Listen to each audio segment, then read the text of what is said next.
In today's culture, a lot of women will say, I don't want to build with the man. And honestly, I get it.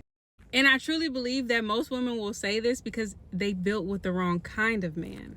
It's usually a man who was unstable, inconsistent, unhealed, and spiritually confused. But imagine building with a man like Nehemiah. Nehemiah wasn't reckless, he was not emotionally chaotic, and he wasn't led by his ego.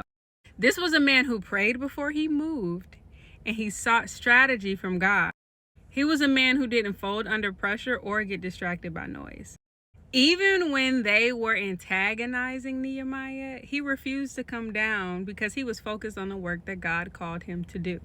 Again, Nehemiah was a man whose character was so solid that even kings trusted him.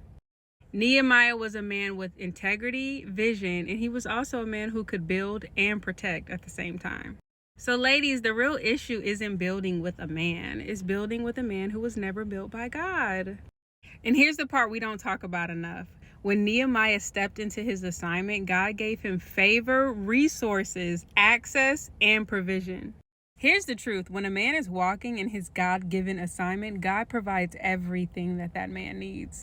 Nehemiah did not struggle to get what he needed. God made sure he had everything he needed when he needed to complete the assignment that God had him on. And when you're building with this type of man, it isn't suffering, it isn't waiting, and it's definitely not settling.